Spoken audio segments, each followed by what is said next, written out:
오늘 우리에게 주시는 하나님의 말씀은 신약성경 요한복음 10장 11절에서 15절까지 말씀입니다.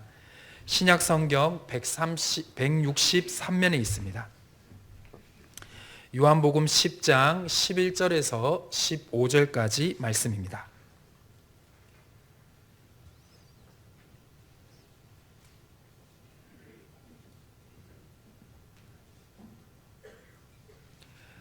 살아계신 하나님의 말씀에 귀를 기울이시길 바랍니다. 하나님의 말씀을 봉독합니다.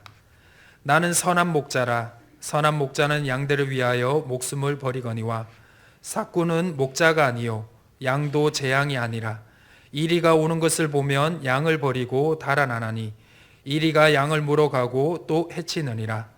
달아나는 것은 그가 삭구인 까닭에 양을 돌보지 아니함이나 나는 선한 목자라. 나는 내 양을 알고 양도 나를 아는 것이 아버지께서 나를 아시고 내가 아버지를 아는 것 같으니 나는 양을 위하여 목숨을 버리노라. 아멘. 주 연후 넷째 주일이며 2월의 첫 주일입니다. 설 명절 잘 보내셨는지요? 가족이 모여 함께 하나님께 예배하고 한 해 서로의 기도 제목도 나누었는지요? 어른께 세배도 하고 한상에 둘러앉아 떡국도 먹고 윷놀이도 신나게 한판 벌이며 가족과 함께한 즐거운 명절이었는지요. 가족으로 인해 감사하는 삶이 되길 바랍니다. 또 2월이 되었습니다. 내일이 입춘입니다. 25년 을사년을 시작하며 마음에 품은 뜻과 소망을 결코 잃지 않고 살기 바랍니다. 인내하며 한 걸음 한 걸음 성실하게 꾸준히 나아가는 그 삶을 하나님께서 복 주시며 도우실 줄 믿습니다. 주께서 죽음에서 승리하신 부활의 이 날을 감사하고 기억하는 주일, 몸과 마음을 정결하게 하여 예배하는 심령마다 하나님께서 그 걸음을 인도하시길 축원합니다. 요한복음 10장에 예수님께서 자신을 나는 양의 문이라 하셨습니다. 예수님만이 구원의 문입니다. 예수님으로 들어가야 구원을 받습니다. 다른 문은 가짜입니다. 다른 이름은 없습니다. 오직 예수만이 양의 문입니다. 그리고 예수께서 자신을 나는 선한 목자다 하셨습니다. 예수님은 우리의 동의, 인정을 구하지 않았습니다. 우리가 합의하기에 예수께서 선한 목자가 된 것이 아닙니다. 빛이 비치듯이 예수님은 자신의 정체성을 내가 선한 목자다라고 선포하였습니다. 그리고 선한 목자의 모습을 두 가지로 이야기하십니다. 그 첫째가 선한 목자는 희생합니다. 11절 말씀에 나옵니다. 우리 11절을 같이 봉독하겠습니다. 시작. 선한 목자라. 선한 목자는 양들을 위하여 목숨을 버리거니와. 아멘. 15절에서도 끝부분에 나는 양을 위하여 목숨을 버리노라 하십니다. 선한 목자는 양들을 위해 자기 생명을 버립니다. 생각해 보십시오. 양의 생명이 아무리 귀중하다 한들 목자의 생명, 내 생명을 바칠 만한 가치가 있을까요? 우리가 어떤 일을 할 때 가치를 중요하게 여깁니다. 사람들은 저마다의 가치관이 있고 그 가치관에 의해서 중요한 것들이 순서대로 배열됩니다. 그러면 양의 생명이 중요할까요? 내 생명이 중요할까요? 어느 것이 우선일까요? 아무리 중요해도 내 목숨보다 중요한 것은 없습니다. 그러면 양을 위해, 양을 지키기 위해 내 목숨을 버릴 가치가 있을까요? 양의 생명과 내 생명의 가치가 같을까요? 그렇지 않죠. 동물의 생명과 사람의 생명은 그 가치가 다릅니다. 심지어 같은 사람이라도 생명의 가치를 다르게 평가합니다. 로마서 5장에 이런 말씀이 있습니다. 의인을 위하여 죽는 자가 쉽지 않고 선인을 위하여 용감히 죽는 자가 혹 있거니와 우리가 아직 죄인 되었을 때 그리스도께서 우리를 위하여 죽으심으로 하나님께서 우리에 대한 자기의 사랑을 확증하셨다 말씀합니다. 새 번역이 조금 쉽습니다. 새 번역은 이렇게 번역합니다. 의인을 위해서라도 죽을 사람은 거의 없습니다. 그 사람이 의인인데 그 의인을 위해서라도 죽을 사람은 거의 없습니다. 더욱이 선한 사람을 위해서라도 감히 죽을 사람은 드뭅니다. 라고 했습니다. 세상에 훌륭한 사람이 있죠. 선한 영향을 끼치는 사람이 있죠. 이런 의인을 위해서도 자기 생명을 버릴 사람이 거의 없습니다. 자기의 생명은 그만큼 귀중한 것이기 때문이죠. 하물며 의인을 위해서도 자기 생명을 바치는 사람이 거의 없는데 죄인을 위해서 죽을 사람이 있을까요? 죄인을 위해서 죽는 것은 귀한 생명을 낭비하는 것과 같습니다. 죄인을 위해서 죽기보다는 그래도 죄인보다 괜찮은 내가 살아서 세상에 유익을 끼치는 것이 객관적으로 훨씬 낫지 않나요? 그래서 의인을 위해서 간혹, 정말 간혹 있어도 죄인을 위해 죽는 경우는 거의 없습니다. 아니, 거의가 아니라 없다라고 말할 수 있습니다. 그런데 예수님께서 오셔서 죄인을 위하여 자기 생명을 버리셨습니다. 하나님의 아들, 하나님이신 예수께서 세상에 오셔서 사람, 그것도 죄인을 위하여 자기 목숨을 버리셨습니다. 가치 있는 것을 위해 자기 시간, 자기 소유, 자기 생명을 사용하는 사람들의 입장에서 하나님께서 그 아들을 보내시고 그 아들이 우리 같은 인생을 위해서 생명을 버리신 것이 이해가 되지 않습니다. 어떻게 무가치한 존재, 우리는 죄인이고 쓰레기와 같은 인생인데 이런 인생을 위해서 그 어떤 것과 비교할 수 없는 절대 가치를 가진 하나님이 자기 생명을 버릴 수가 있냐는 것이죠. 우리는 하나님께로부터 이런 사랑을 받았습니다. 여기서 버리셨다는 것은 죄인을 위하여 스스로 자기 생명을 주셨다는 뜻입니다. 강압적, 의무적으로 어쩔 수 없이 그런 상황에 내몰려서 하신 것이 아니라 자발적으로 죄인을 위해 자기 생명을 내어주신 겁니다. 양을 위해 목자가 생명을 버리는 것은 거의 찾을 수 없습니다. 우리는 양을 버렸어라도, 아니 한 마리가 아니라 몇 마리라도 양을 포기하더라도 내가 살아야 한다고 생각하죠. 그런데 선한 목자는 양을 해치려는 이리가 오는 것을 보면 도망하는 것이 아니라 목숨을 걸고 싸웁니다. 예수께서도 자기 보존이 아니라 자기 희생의 길을 걸으셨죠. 예수께서는 왜 자신을 선한 목자라고 비유하셨을까요? 하나님께서 에스겔 선지자를 통해 이런 말씀을 이스라엘에게 주십니다. 이 에스겔 선지자가 하나님의 말씀을 받아 예언할 당시는 이스라엘이 바벨론에 의해서 망하고 포로로 붙들려간 그런 절망적 상황이었습니다. 에스겔 34장에 이렇게 말씀합니다. 내가 한 목자를 그들이 위해 세워 먹이게 하리니 그는 내 종 다윗이라. 그가 그들을 먹이고 그들의 목자가 되리라. 하나님께서 이스라엘에 한 목자를 세우는데 그 목자가 내 종 다윗이다 라고 합니다. 다윗 같은 목자를 이스라엘에 세워주시겠다는 한 거죠. 그러면 왜 다윗이 또 언급되었을까요?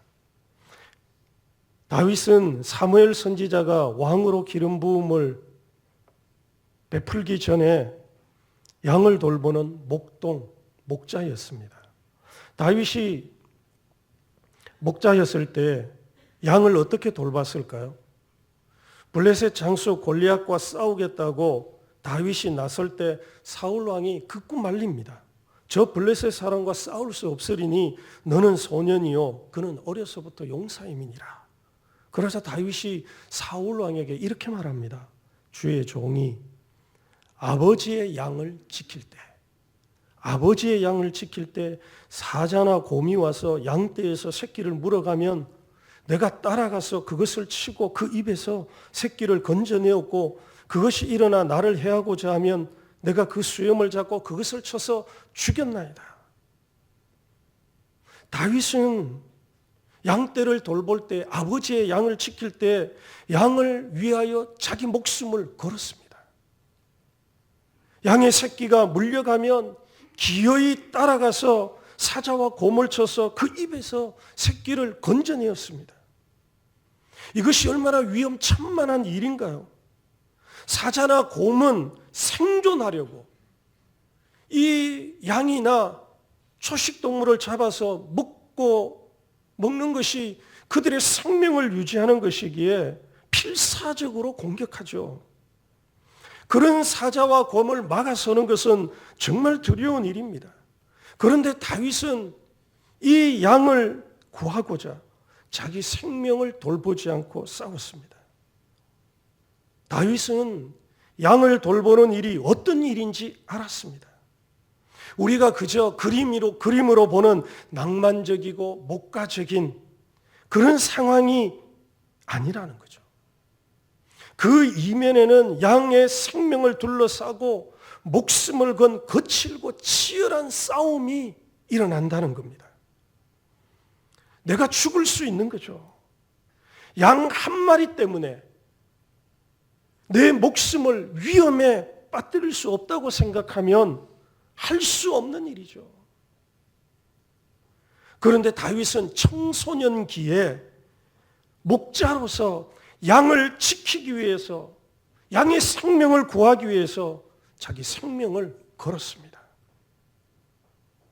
하나님께서는 목자로서 다윗이 어떠했는지를 아시는 거죠. 그래서 다윗을 이스라엘을 돌보는 왕으로, 목자로 세우시는 거죠. 그래서 하나님께서 에스겔 선지자를 통하여서 내가 너희들에게 다윗 같은 목자, 자기 생명으로 양을 지키고 돌보는, 자기 희생할 수 있는 그런 목자를 세우겠다 말씀하시는 겁니다. 하나님께서 다윗 같은 목자를 세우겠다 하실 때는 그 당시 이스라엘의 상황과 연결되어 있습니다. 하나님께서 에스겔서 34장에서 이스라엘의 목자들, 왕, 고위 관리, 제사장, 그리고 장로, 족장, 이들이 이스라엘의 목자들인데요. 이들에게 이런 말씀을 하십니다. 인자야, 너는 이스라엘 목자들에게 예언하라. 그들 곧 목자들에게 예언하여 이르기를 주 여호와께서 이같이 말씀하시되 자기만 먹는 이스라엘 목자들은 화 있을진저. 목자들이 양떼를 먹이는 것이 마땅하지 아니하냐. 너희가 살찐 양을 잡아 그 기름을 먹으며 그 털을 입되 양떼는 먹이지 아니하는도다. 로부터 시작해서 계속 말씀이 이어집니다. 당시 이스라엘의 목자들, 우리가 백성을 돌보고 지킨다 말하는 그 지도자들은 사꾼을 넘어 이리떼와 같은 존재들이었습니다. 그들은 양을 먹이고 그 생명을 지키기 위해 있는 것이 아니라 이리처럼 그들에게 맡겨진 하나님께서 위탁한 양을, 그 중에서도 살찐 양을 잡아 기름을 먹고 그 털을 입었습니다. 그러면서도 양들은 먹이지 않았습니다. 양들을 학대, 착취한 것이죠.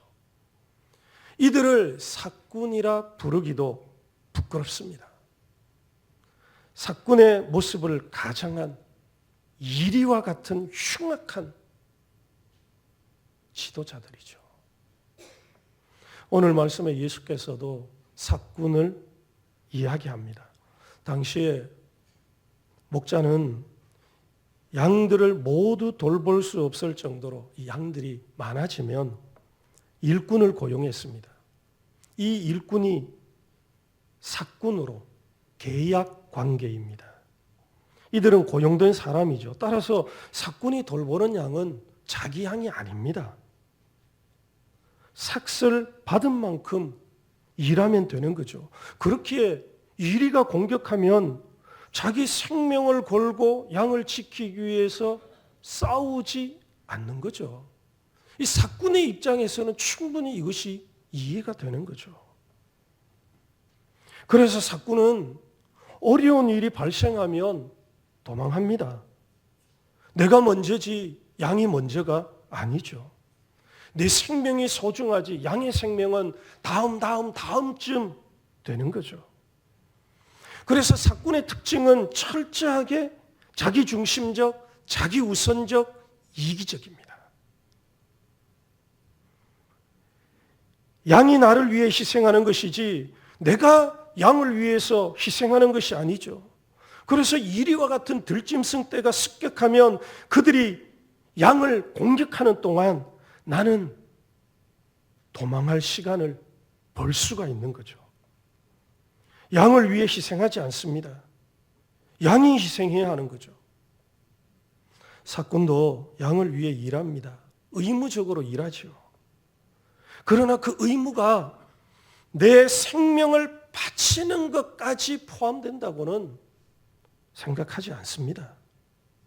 삭군들도 평상시에는 목자의 일을 하죠. 양을 우리로 들이고 끌어내고 그리고 양떼들을 인도해서 초장으로 물가로 데려가지요.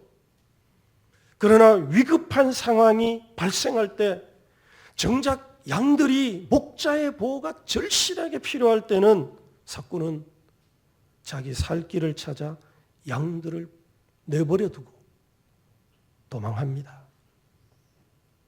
정작 어려울 때 없는 거죠. 양들이 방황할 때 찾아오지 않는 겁니다. 그러면 이 이리와 같은 외부의 공격이 없고 평안할 때는 어떨까요? 이들이 양들을 생각할까요? 삭군은 자기가 우선이기 때문에 내가 먹고 마시고 안락한 것이 중요하지 양들이 먹고 마시고 평안한 것은 별로 중요하지 않습니다. 그저 자기 뱃속, 자기 탐욕을 위해 양털과 고기를 어떻게 하면 더 많이 얻을까 생각합니다. 어떻게 하면 자기 주머니를 채울까 고민하죠. 이들에게 양들은 자기 이익을 위한 수단입니다.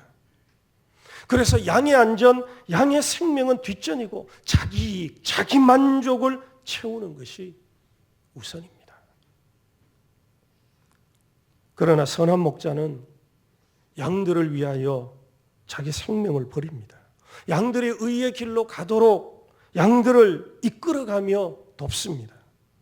양들의 생명을 위해 일합니다. 그래서 양의 생명에 관심을 두고 희생하고 섬김의 삶을 살면 선한 목자입니다. 희생하면. 그러나 양의 생명에 관심이 없으면 자기 이익, 그저 자기 배를 불리는 데만 관심이 있으면 이 사람이 삭군입니다. 예수님은 자신을 선한 목자라 하였습니다. 예수님의 마음이 누구에게 있을까요? 하나님의 마음이 누구에게 있을까요?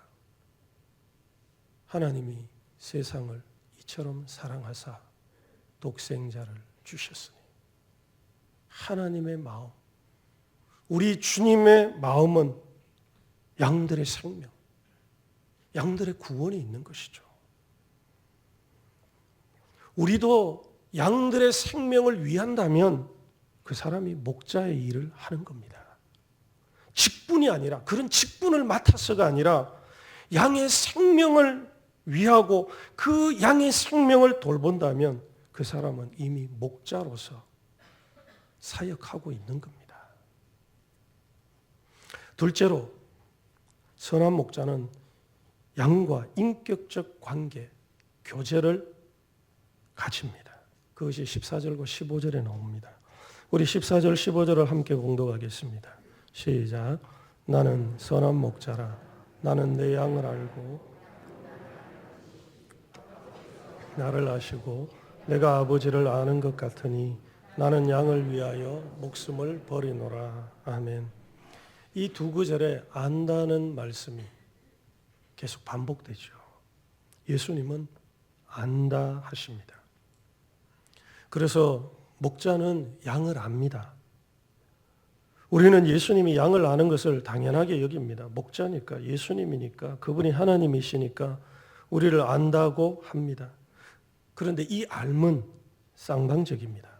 예수께서는 나는 내 양을 알고 내 양도 나를 안다 하셨습니다. 이 아는 것이 정보, 지식적 차원이 아니죠. 서로의 삶이 연결되고 공유되는 알미입니다. 이 알미 과거로부터 시작되어 현재까지 서로의 삶에 함께함으로 아는 것을 말합니다. 서로 아는 것의 필수적인 것이 무엇일까요? 같이 사는 거죠. 함께 하는 거죠. 그 사람의 정보가 담긴 많은 자료가 있으면 좋지만 그 사람과 함께 생활하는 겁니다. 그 사람과 함께 먹고 마시고 자고 그가 하는 일에 동행해보고 함께 생활하는 거죠. 그러면 그 사람이 누구인지 알게 됩니다. 그 사람의 생각, 숨겨진 감정까지도 어느 정도 읽을 수 있게 됩니다. 그래서 누가 나를 가장 잘 알까요? 함께 생활하는 사람입니다. 부모님도 나를 잘 아셨죠. 과거에. 그러나 결혼하고 독립해서 살게 되면서 부모님을 1년에 몇 번 보고 그리고 어쩌다가 정말 한 번씩 보면 부모님이 나를 잘 아실 수가 없죠. 과거에 나는 잘 아시죠. 그러나 현재 내가 가지고 있는 고민, 아픔, 지금 내가 겪고 있는 여러 일들에 대해서는 알 수가 없는 거죠. 그래서 지금 나와 함께 생활하고 있는 사람이 나를 가장 잘 아는 겁니다. 같이 먹고 같이 자고 같은 공간에서 같은 시간대에서 하는 그 사람이 내 삶에 깊이 침투해 있고 내 삶을 공유하는 사람이 되는 거죠. 주말 부부 이야기하지 않습니까? 일주일, 5일간, 6일간 떨어져 있다가 하루 만납니다. 그러면 그 부부 관계가 예전과 같을까요? 일주일에 한 번 만나는데요. 어쩌다가 일이 바쁘면 2주에 한 번씩, 3주에 한 번씩 서로의 얼굴을 보고 같이 먹고 지내는데 이전에 함께 먹고 생활하던 것처럼 친밀하고 서로의 삶에 깊이 침투해 있는 그런 알미 있을까요? 없는 거죠. 그래서 서로 떨어져 있으면 부부라는 관계라도 부모와 자녀라는 관계라도 서로 떨어져 생활하면 과거에 나는 알지 몰라도 현재 내 삶의 기쁨과 아픔은 잘 파악하지 못하는 겁니다. 그래서 서로를 깊이 알아가려면 함께 생활하는 것이 필수입니다. 그러면 함께 생활하면 괜찮을까요? 아닙니다. 서로를 깊이 알기 위해서 두 번째 필요한 것이 대화입니다. 교제입니다. 한 집에 살아도 자녀가 말하지 않고 자기 방에 들어가 있으면 도대체 이 아이가 무슨 생각을 하는지, 지금 어떤 고민을 안고 사는지 모르는 거죠. 이건 알죠. 아이의 상태가 저렇구나. 같이 살기 때문에 아이가 지금 뭔가 그 연령대가 그래서 사춘기 이런 그래서 그런지 몰라도 그냥 자기 방 들어가서 혼자서 저렇게 지내는구나. 이 정도 알죠. 근데 같이 생활하지 않으면 이것조차도 모르죠. 그래서 서로를 깊이 알아가기 위해서 필요한 둘째가 교제하는 겁니다. 사귀는 겁니다. 서로 대화하는 거죠. 부부라도 대화하지 않으면 도대체 무슨 생각을 하며 사는지. 신방을 다니다 보니까 부부가 딴 방에 잔다고 하시는 분들이 계시더라고요. 서로의 삶이 공유되고 대화가 되지 않으면 지금 어떤 마음인지 모르는 거죠. 예수께서는 두 가지를 같이 말합니다. 나도 내 양을 알고 양도 나를 안다. 어떻게 이렇게 될 수 있을까요? 이것은 서로를 향한 사귐, 교제가 지속될 때 가능하죠. 끊이지 않는 교제를 통해 서로를 깊이 알게 되는 거죠. 선한 목자이신 예수님은 양과 계속해서 교제를 하시는 겁니다. 양이 어떻게 사는지 관심이 많습니다. 양의 삶의 자리, 그 고민과 아픔, 기쁨과 즐거움, 양의 지금 두려움은 무엇이고 지금 몸의 상태는 어떤지 알기 원하시는 거죠. 그건 네 문제이니 네가 알아서 하라 하지 않습니다. 예수께서는 내 이야기를 무척 듣고 싶어 합니다. 내 꿈, 장래를 향한 내 생각, 그리고 지금 그 일을 이루어감에 있어서 가지고 있는 내 불안, 내 생각을 듣고 싶어 하죠. 내 일상에서 일어나는 자잘한 일들에 대해서도 모두 알고 싶어 합니다. 그뿐 아니라 예수님은 자기의 이야기를 들려주길 원하십니다. 나를 향한, 너를 향한 내 생각이, 내 계획이 어떤지, 그리고 네가 어떻게 살기를 원하는지, 내가 어떻게 너를 도우려고 준비하고 있는지, 내가 너를 얼마나 사랑하며 귀히 여기는지, 예수께서는 이런 이야기를 우리에게 들려주길 원하십니다. 세상과 나를 향한 자기의 뜻과 생각을 내게 알려주기를 원하십니다. 이런 개인 인격적 교제를 원하시는 거죠. 그렇게 이런 교제를 통해서 선한 목자와 양은 서로의 삶에 깊이 침투하고 공유하며 강력한 신뢰 관계가 형성이 되는 겁니다. 지금 여기에서 서로의 마음과 생각을 잃는 것이죠. 물론 양의 알매는 한계가 있어서 한계가 있습니다. 그러나 양은 목자를 조금씩 더 알아가는 거죠. 그리고 목자도 양을 압니다. 그분이 전능하신 분이라 내 모든 것을 다 안다 할지라도 주님께서는 내가 들려주는 이야기를 듣기 원하십니다. 그래서 그리스도인이 기도하죠. 기도는 일방적인 것이 아니라 쌍방적인 겁니다. 기도는 내가 말하면 하나님이 듣습니다.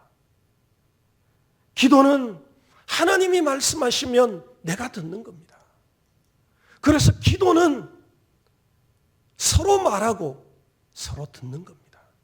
사실 기도의 초점은 말하는 데 있는 것이 아니라 듣는 데 있습니다. 기도는 하나님과 내가 가까워지고 친밀해지는 통로입니다. 그 말하는 이야기를 들음을 통해서 그의 생각, 그의 뜻, 그의 감정을 우리가 읽기 때문이죠. 그래서 기도를 통해 하나님의 생각과 뜻을 듣습니다. 기도를 통해 성경의 말씀이 내게 주신 언약의 말씀이 됩니다. 기도를 통해 하나님의 능력, 하나님의 사랑을 경험하여 하나님이 어떤 분인지를 체험하게 되죠. 기도는 문자, 활자의 하나님이 아니라 살아계신 하나님을 체험하게 합니다. 그래서 기도는 단지 내가 가지고 있는 아픔과 소원을 응답해 주시는 것을 넘어 하나님의 하나님 되심을 더 깊이 알아가는 길이 됩니다. 우리가 교제 없이는 어떤 사람과도 친밀해질 수 없습니다. 친하게 될 수 없습니다. 이처럼 기도 없이 하나님과 가까워질 수 없습니다. 기도하지 않고 지금 나를 향하신 하나님의 뜻을 어떻게 하나요? 하나님의 이야기를 듣지 않고 어떻게 우리 가정을 향하신 하나님의 생각을 알 수 있을까요?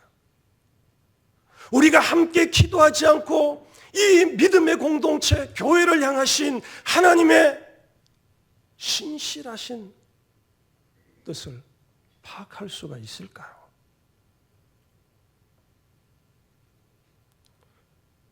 기도하지 않고 현재 나와 우리 공동체, 가정을 향한 하나님의 마음을 아는 길은 없습니다. 그래서 선한 목자와 양은 긴밀하게, 친밀하게 교제를 이어가는 겁니다. 인격적 관계를. 그래서 지금 이 시대 나와 세상을 향하신 하나님의 계획과 뜻을 조금이라도 파악하게 되고, 하나님께서 지금 이 시대 이런 상황 속에서 이런 계획과 생각 갖고 계시는 것을 조금이라도 파악하게 되고, 그리고 하나님께서는 우리의 기도를 통해 우리가 가지고 있는 염려와 불안, 두려움, 삶의 문제들을 알고 우리의 아픔에 공감하시며 도와주시기를 원하는 거죠. 그러나 사꾼은 어떨까요? 내 양이 아니죠. 그렇게 사무적으로 양들을 대합니다. 양들의 고민과 관심, 사정에 별로 관심 없습니다. 어차피 고용된 관계인데 이 계약된 관계가 끝나면 떠날 텐데, 그러니 굳이 들어도 얼마 있지 않으면 떠나는데 들으려 하지 않고 들어도 건성으로 듣죠. 양들의 상황을 들어도 그저 일로 듣습니다. 내가 해야 되는 일이니까. 어떤 예수님처럼 민망히 여기시고 같이 긍휼히 여기시는 마음이 아니라 그저 일로 듣는 겁니다. 예수 그리스도의 마음으로 듣지 않죠. 아픔과 사정을 갖고 오고 그것이 반복되면 짜증과 화를 냅니다. 내 시간을 빼앗는다고 여기기 때문이죠. 그러나 선한 목자는 양과 인격적 관계를 계속해서 맺습니다. 사랑하는 여러분, 세상에서 선한 목자, 그 선한 목자는 한 분 예수뿐입니다.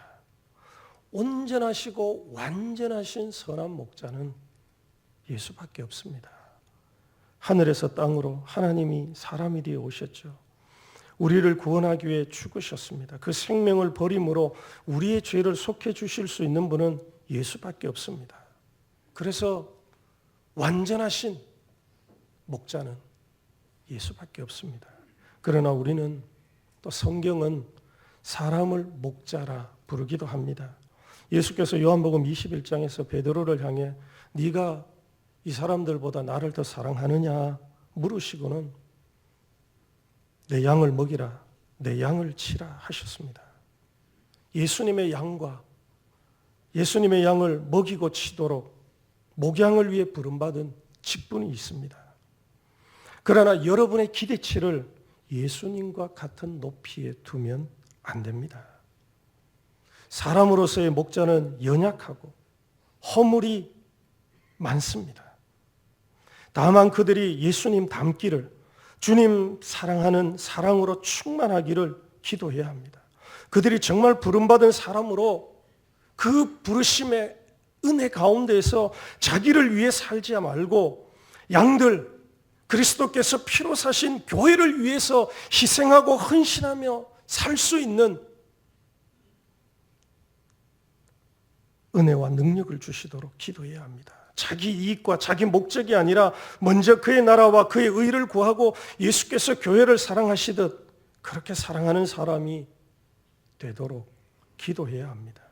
그리고 제한된 시간과 공간 속에서 모든 성도를 알아갈 수 없기에 연약하고 힘든 지체들과 교제하며 그들을 알고 돕도록 기도해야 합니다. 이 목자의 사명이 장로직, 교사 직분, 구역장직에 있습니다. 사실 생각해 보십시오. 여러분이 매주 일주일에 한 번씩 담임 목사 혹은 교구 목사에게 와서 목사님 제 한 주간은 이렇게 살았는데요. 이런 일이 있었고요. 이번에는 이런 일로 인해서 제가 심히 낙심되고 힘들었습니다. 라고 매번 일주일에 한 번씩 이렇게 할 수가 있나요? 물론 이렇게 하는 것이 사실은 성경적입니다. 그런데 이런 교제를 나눌 수 있는, 일주일에 한 번씩 만나서 이렇게 시시콜콜한 것까지 서로 다 이야기하고, 또 목사님은 어떻게 지내셨어요? 라고 하면서 이런 이야기를 들으면서 다 나눌 수 있는 사람은 제한되어 있죠. 예수님께서도 12명이었습니다. 나머지 70인 여러 있었지만 그렇게 못하셨죠. 그러기에 뭐가 중요할까요? 구역이 중요합니다. 왜 구역이 그룹으로 모여서 매주, 사실은 매주죠. 매주 만나서 이번 한 주간 어떻게 살았는지 서로 듣고 서로 기도해주고 서로 붙잡아주면서 나아가도록, 그래서 소모임이 중요한 겁니다. 구역이 중요한 겁니다. 이 일을 감당하는 사람들이 구역장이죠. 이 이야기를 듣고 그들의 일에 공감하면서 그들을 위해 기도하고, 또 할 수 있는 만큼 그들을 향해서 희생하고 헌신하면서 살아가는 거죠. 그래서 구역장이 정말 귀한 직분인 겁니다. 그러므로 구역으로 모이십시오. 모여서 서로 이런 예수께서 말씀하신 믿음의 공동체 이루어야 합니다. 그리고 구역장이 좋은 목자가 되도록 기도하십시오. 좋은 목자는 두 가지만 기억하시면 됩니다. 희생하고 헌신하는가. 대부분의 사꾼들은 희생과 헌신이 아니라 그것을 위해서 자기 배 불리려고 하는 거예요. 자기 이익 챙기려고 하는 거예요. 그래서 좋은 지도자는 희생과 헌신이 있습니다. 두 번째는 정말 내 이야기, 내 아픔에 귀를 기울이고 공감하면서 가는가? 인격적 관계를 맺고 가는가? 이 두 가지만 잘 기억하시면 선한 목자냐, 사꾼이냐, 나쁜 놈이냐 분별할 수 있습니다. 바라기는 여러분이 옆에 있는 형제 자매의 생명을 사랑함으로써 서로에게 좋은 목자가 되어 주십시오. 그리고 예수님을 닮은 좋은 목자가 우리 교회에 많아지기를 축원합니다.